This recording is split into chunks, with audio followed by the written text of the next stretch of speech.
Welcome back to Let's Laugh About It. It's Jackie and just Jackie. I feel like this is like my third episode in a row, maybe, that I did a voiceover. I'm getting kind of really good at this. But this is an episode with me and Zoe. I actually kind of thought about doing this because it was just the holiday weekend and stuff, and Zoe is a workhorse right now. She just is a workin' bee. And the days were all funky, and then all of a sudden it was Monday, and we go live on Tuesdays. And I was like, oh my God, I don't have an episode from Zoe. But then I was thinking about it, and I just didn't feel like having to text Zoe and be like, hey, tonight you have to spend your evening recording a podcast by yourself. And you know what? That decision paid off because she actually literally posted on her Instagram story tonight her gaming, #gamergirl, if you know, you know. And I have been wanting her to get back into that and I don't know, just every now and again have an evening to herself. So you know what? She doesn't even know I'm doing this. Honestly, she probably is thinking oh, I guess we're not going live with an episode tomorrow. We'll do one later this week. But Zoe, you're wrong. I just didn't want to bring it up to you because I didn't want you to tell me no. So what this episode is honestly, I'm just a pro at all these episodes because I'm the one who grabs the reels from all of them. So I kind of have every episode oddly memorized. And I just kind of brainstormed and was how about I just make a mashup episode of Zoe's best advice. So this episode is kind of random moments of business advice, random moments of just life advice of me and Zoe chatting. I think it's all clips of me and Zoe. There might be one or two of a different guest, but yeah, just a 30-minute long episode of just the best snippets. I know we've done a best moments episode, but that was more the laughable moments, us joking around. This is actual business advice, life advice. I really enjoyed making this episode. I really liked listening to it. And yeah, I just mashed up some different lines of advice. So I hope you guys enjoy.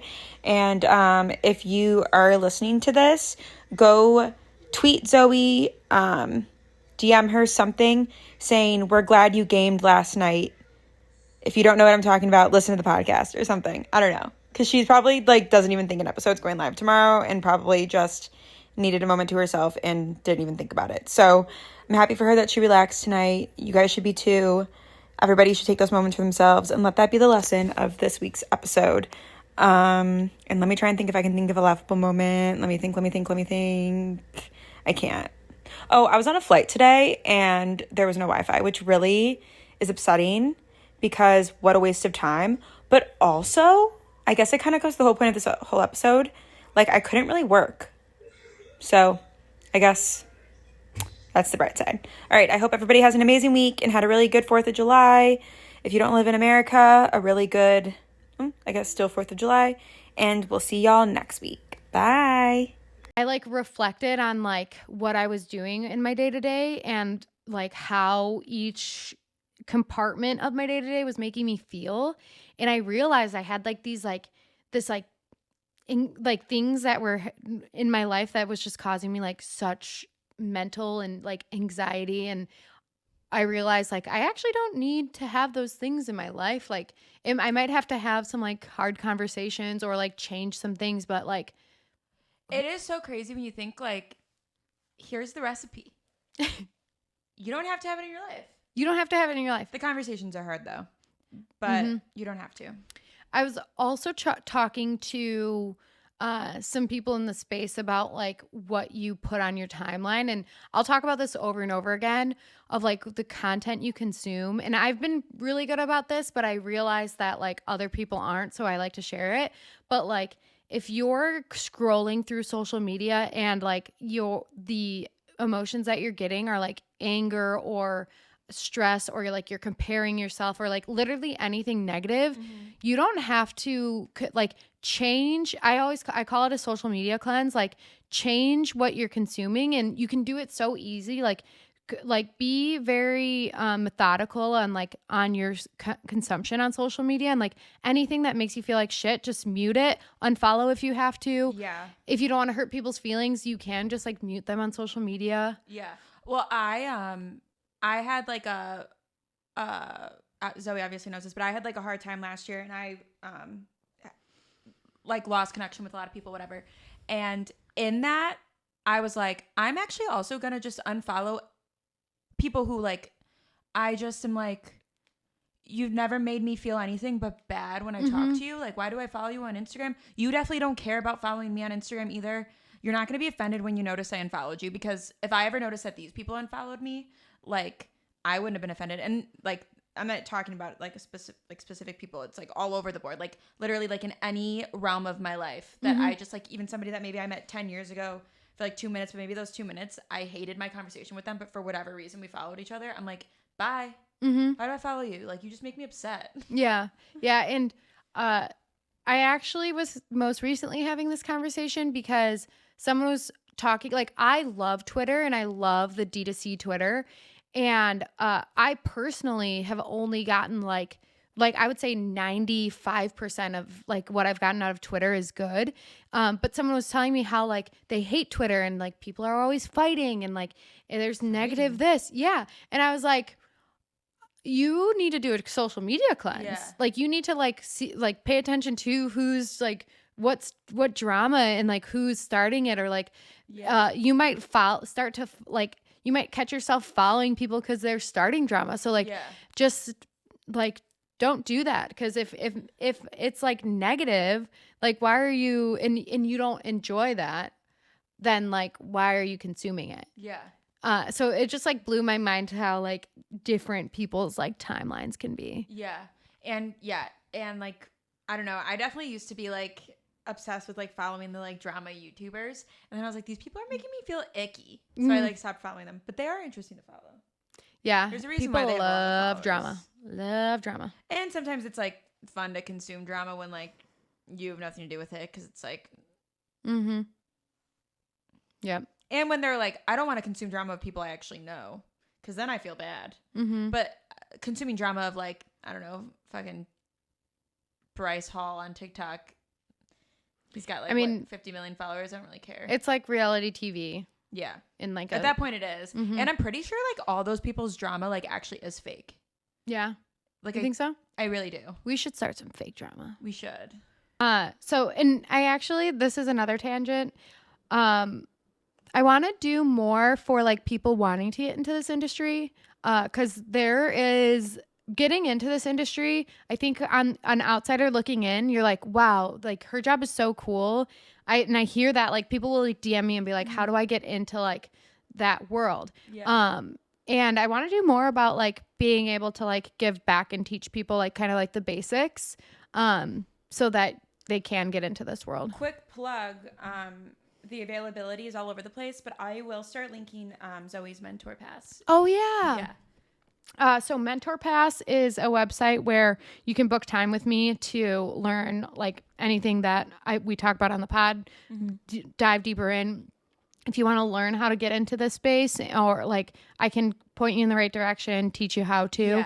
Yeah. And it's definitely worth it, because this industry really changed my life. Yeah, and like you can YouTube stuff and you can Google search like till your like fingers bleed, but like I feel like actually talking to somebody in it's good. And I've overheard you on that one you had like a few weeks ago or whatever. Yeah. And so it covers a lot in the time. I love when Jackie is like in the other room and then I like come out and talk to Jackie and she's like, wow, when we first started living together and you were like listening to my meetings, you were like, the things Jackie would say were like so complimentary but like confusing, but like I don't know, it was so nice. What language are you speaking?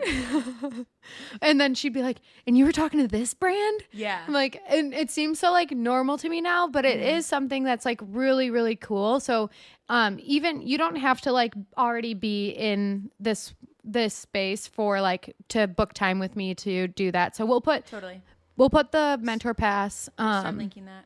And maybe even, we can talk about it. I am able to like adjust my rates. So maybe like in a couple weeks or something, we can do like a special. Yeah, that'd be cool. We'll let you guys know. So Gorgeous is our platform. I love Gorgeous, by the way. Actually, plug to Gorgeous. Gorgeous is biggest fan. I'm literally Gorgeous girly. Gorgeous actually like changed my career, and because so I've been in customer experience for, I don't know, years, and I have used a lot of customer experience tools. And this isn't like, I'm just going on a tangent because I really truly love Gorgeous.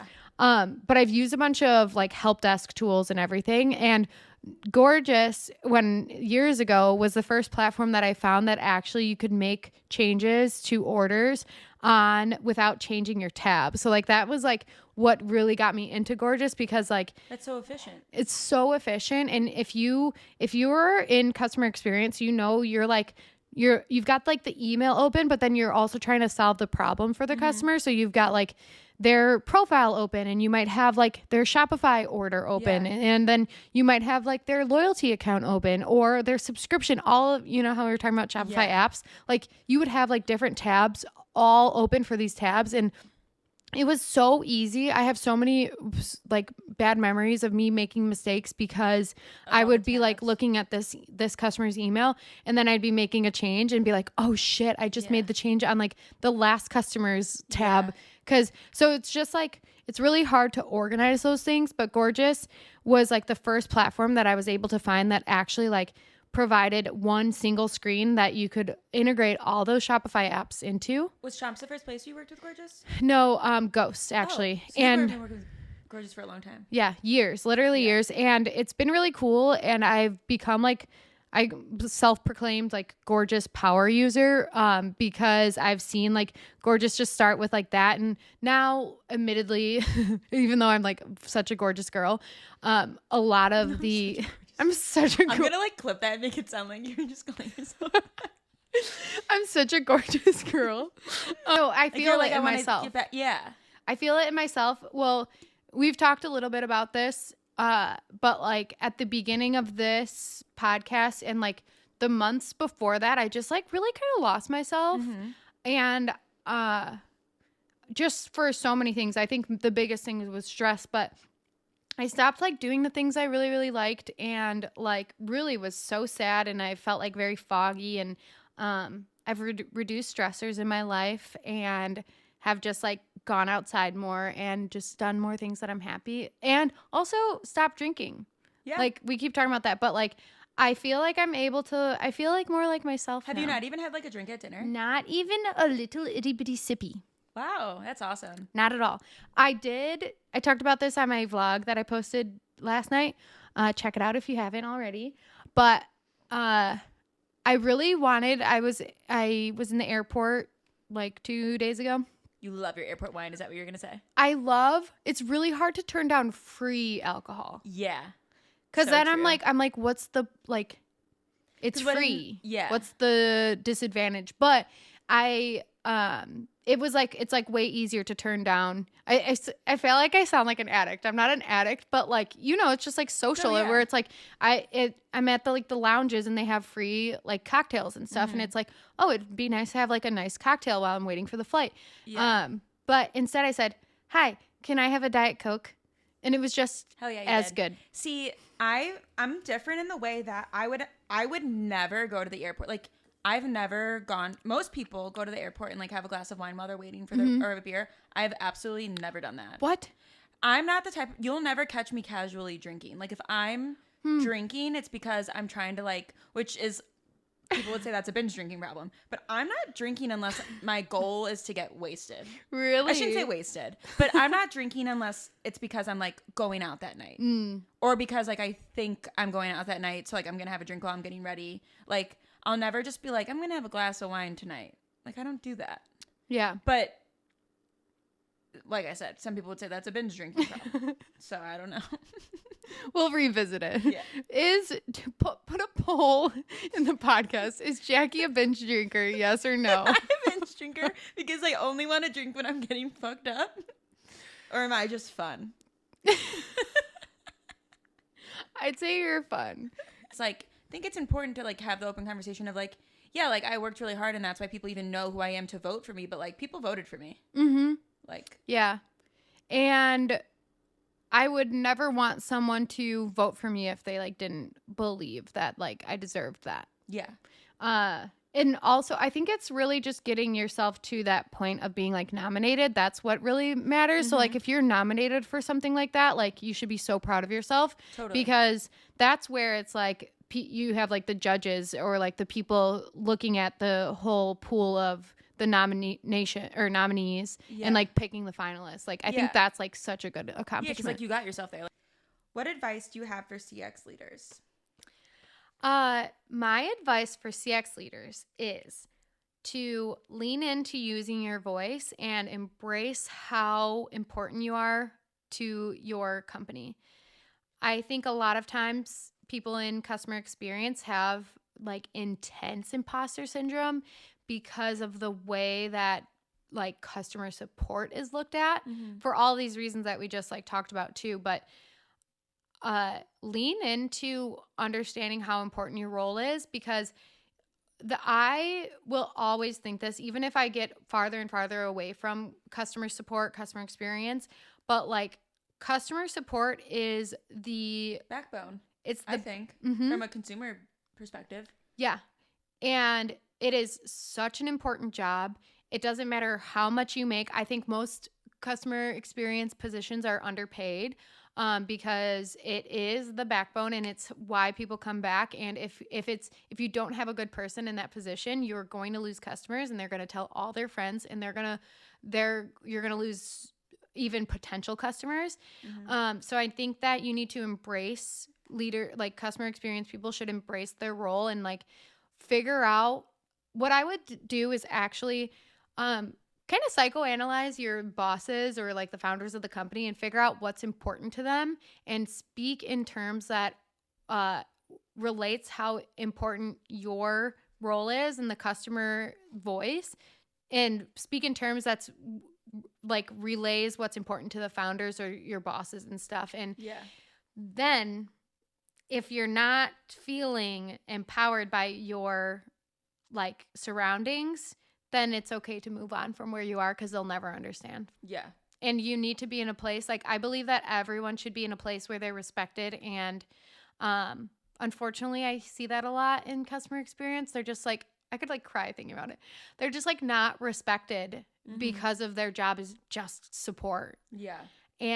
But in reality, it's so fucking important. So important, yeah. So if you're not getting that, like once you've tried those things and like figure out how to talk in the way that's important to those people around you, but you're still not getting respected, it might be time to move on to somewhere else that does respect you. Yeah. Great. I was telling Jackie about this, but with the drinking thing, it really makes a difference to have like supportive friends who aren't, because like obviously we like to have a good time and we've been drinking together like for a long time, a long time. Yeah. And but Jackie respects it so much that I'm not drinking, and like because the hard thing I think would be peer pressure of like, oh, just have one drink, you know, like. It's also maturity though, because I can totally admit that like if I had a friend probably like in college or like post college who wasn't drinking, I probably would peer pressure. Like I probably honestly would be like, oh my God, lame. Why aren't you drinking tonight? I honestly probably did if somebody was like, I'm not going to drink tonight. Yeah. But Jackie, even with like, we went out with our other friend and she was just like, she told the other friend just like, I'm Zoe's not drinking, but like don't worry because she's like so much fun without drinking. I think that little stuff like helps me so much because it's not like, and then I even asked like, I was like, if anyone buys us like shots, just like tell them I'm not I'm not taking shots.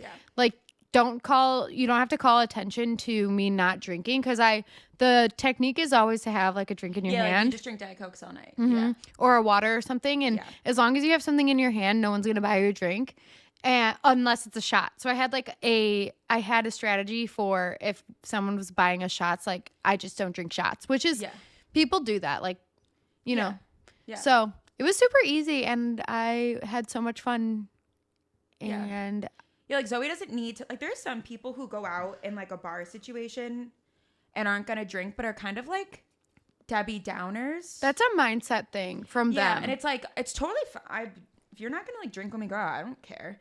But like I hate when I go out with somebody who's like, okay, I'm not gonna drink, and it's like, okay, yeah, I respect that, but then they're like, oh, I wish I could have a drink. No, yeah, like they're like bringing down the vibe the whole time, and you're like, dude, stay in and read a book. What the fuck are you doing here?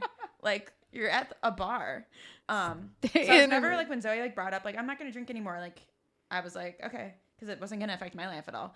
However, if she'd be boring, then I'd probably be like, maybe consider staying a drinker.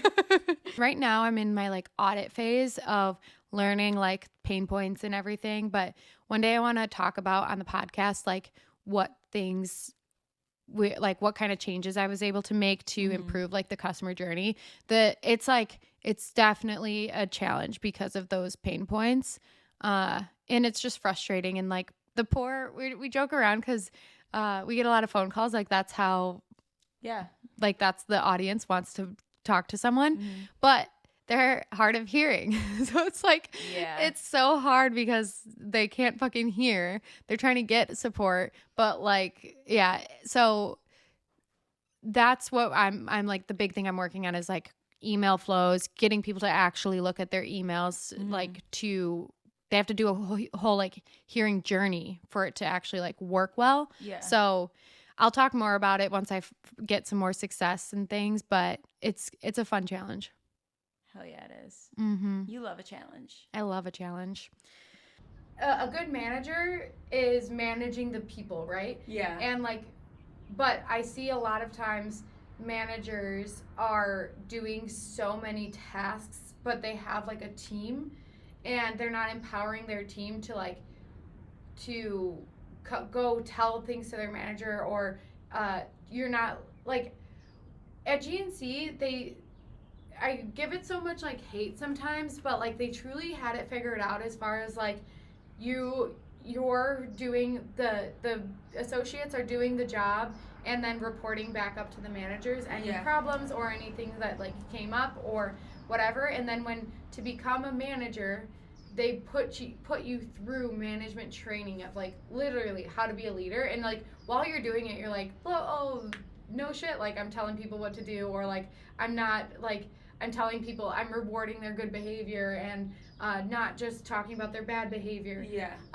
And it seemed like common sense to me while I'm doing it, but when you're in a role where you like those things aren't pointed out to you, it's hard to like remember to do those things or think a big picture. Yeah, even like right now at my like 9 to 5, they're trying to find a new manager for the department that like I used to manage, and they're having like such a hard time because there is such a difference in like you can like know everything for like that role, like in terms of like the analytical part of like how to do that job, but like finding an actual manager for a role is so hard if you want it to be somebody that like has good like team morale and like actually gets like, I think a huge part of being a manager is like getting the people that are working under you to like want to work. Yeah. Okay. Yeah, and that actually is exactly what I was going to say. I have a couple different tips for people.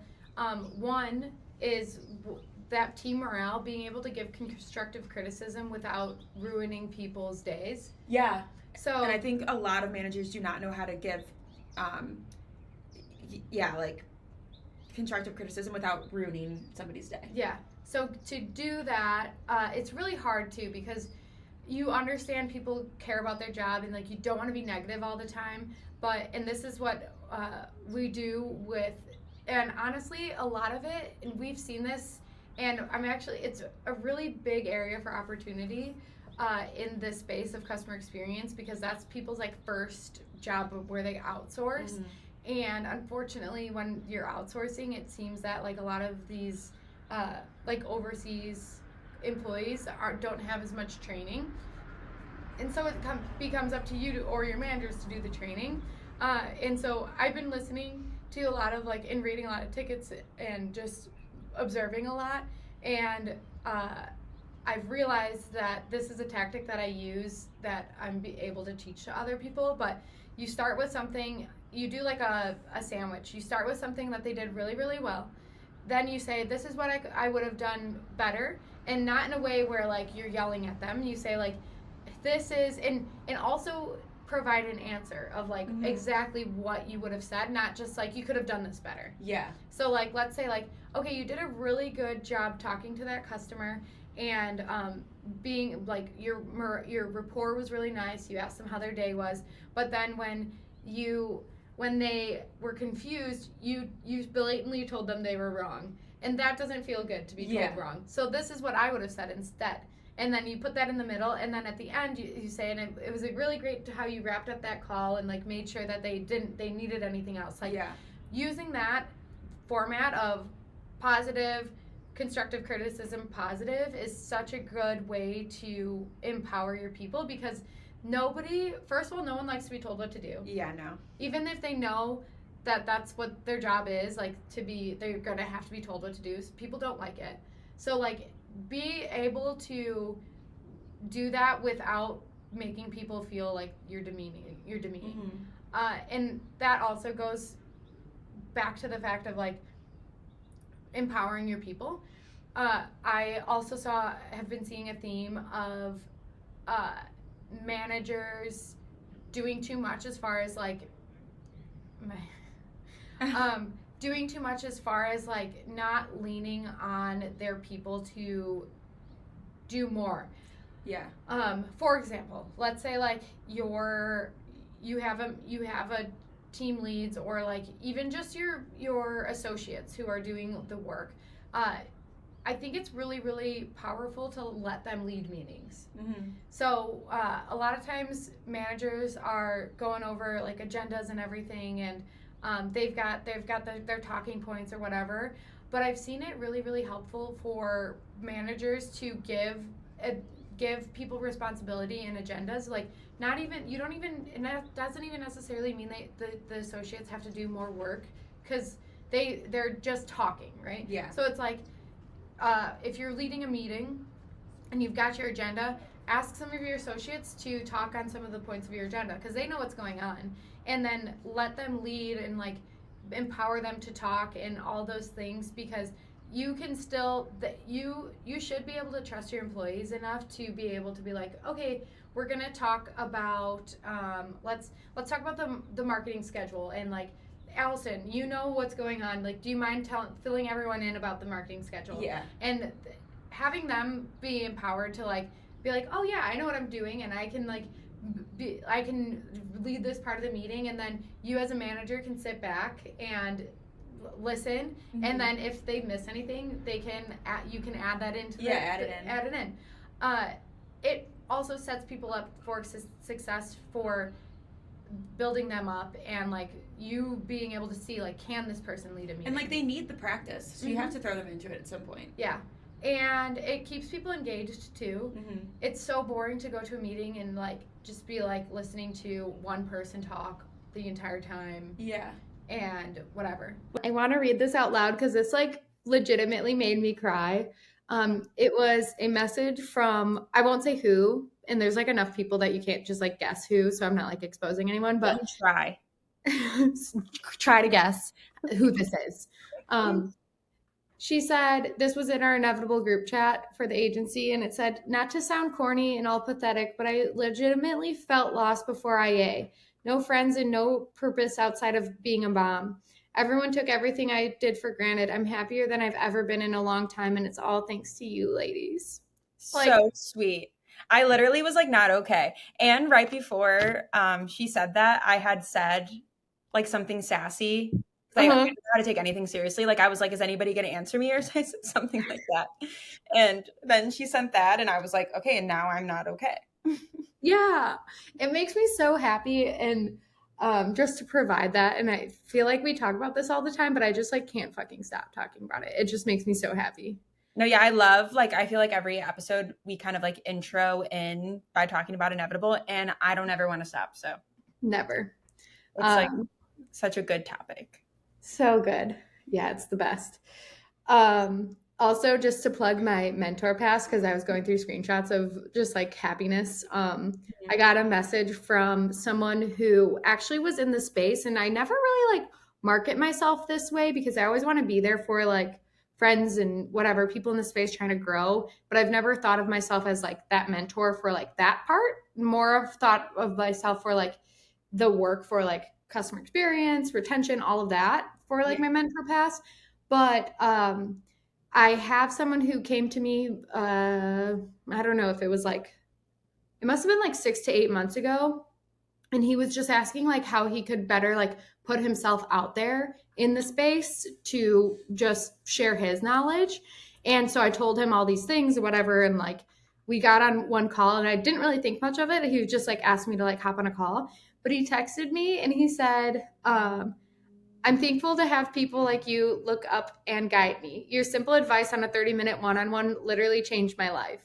So And yeah, that made me die too. Like it was crazy. yeah. First of all, She said yeah. Zali's ready? Okay. Zali, listen up. First, if your company is open to it, cross-functionally train some, if not all, people on customer experience, at least on things that are relevant in their field. For example, Chomps actually, I love this so much. We trained every single new hire on customer support and answering tickets, that so that they could learn the business. They realized that like your customers are the best way, and reading your customers' questions are the best way to learn the business. So every single person was like required to go through support training before starting their actual job. And I loved that because it also not only did it teach them about the business, but it also allowed us, if we had a major problem and someone had a little extra time in their day, we didn't have to hire temporary help or existing help or work 14-hour days to keep up. We could simply ask like, hey, do you have an extra hour of your time? Can you help me with like, you're in operations, could you help me with like fulfillment questions for an hour? We really appreciate it. And it was awesome because people were willing to help if they knew something crazy was going on and they knew it, like, or if they caused a problem. Because in business, if you mess something up, a lot of times support is the one dealing with it. Mhm. Cassie, I use this. I don't know if Cassie. Oh, congratulations, Cassie's full time inevitable now. One time, so Cassie and I worked together at Ghost. I'll never forget this. It stayed in my memory. She made a mistake on the site. I can't even remember what the mistake was, but it was like maybe it was like she was in charge of inventory, so I think maybe she like overpopulated inventory. Like let's say we only had 150 units, she put like 160, so we like oversold, or I don't know, something like that. So it would create, she knew it was going to create customers reaching out and saying like, why, like, why don't I have my product, or why are you giving me a refund? She literally offered, she was like, teach me how to respond and use the tools. I'll go in and help those customers. You told me this when you were hiring her. You were like, I know she'll be great, literally because of this example. Yeah, yeah. So true. And it's so admirable because a lot of times things happen, and I understand it's not their job to fix it, but when someone comes to you and at least apologizes or like asks Cares. you how they can, yeah, cares, it really like shows a difference. Yeah. Our dev at Chomps was like that too, because and shit just happens, and you know, like mistakes happen. um but he would always be like, I'm so sorry, like let me figure out how to help you like do this the quickest way possible. And it was really great. What's it, Dev? Oh, a dev, developer. Oh. I call someone who's like working on like the website changes and writing code, things like that. While we're on the subject of what do things mean? What's a lead gen? Uh I want to ask why. Lead gen is like bringing you like qualified client or qualified like people for your business. Oh, okay. Do you want to elaborate on why? I just see that like term thrown around sometimes, like even just like when talking about like, roles like at the agency and stuff. I'm just like, what is lead gen? Yeah, you'll see Sierra is always just like Zoe lead gen. Like I don't know Yeah. what else she does, lead gen. Yeah. I I think I need to ask her to put like mentorship and lead gen, because I do feel like I stay mentoring everyone, but Yeah. Yeah. I yeah, she'll always be like Zoe lead gen, which Yeah. is pretty valid. Okay. Okay. That's like what I thought. Like if you just break down the words, but yeah. Mhm. If each client is late on their invoices, if to them, the client, is like, oh, well, you know, I'll just pay it tomorrow. I'll pay it tomorrow. I'll pay it tomorrow. But then Our clients are great. We're just, you know, these are just examples. Yeah, this is just examples. Yeah. But like if every client, and this, it happens sometimes, and I'm not even like I do this to agencies because it's like something gets lost in my email. I have so many emails. I don't check my email. Or even just in personal life, like the amount of times that I've gotten emails like your credit card bill was due 5 days ago. And I'm like, oh my God, how the fuck did I not pay my credit card bill? And so sometimes like happenstance happens and then just everyone does that at the same time. Yeah. And you're like, oh shit. And so that's why it's like, it's interesting because a business isn't just like money in, money out. It's like money in and like maybe keep that money there and build up the bank account just in case there's like something happens. Yeah, even if you're, I don't know, it's just crazy. Which, yay. All right. Well, we'll catch you next time. all right, bye guys.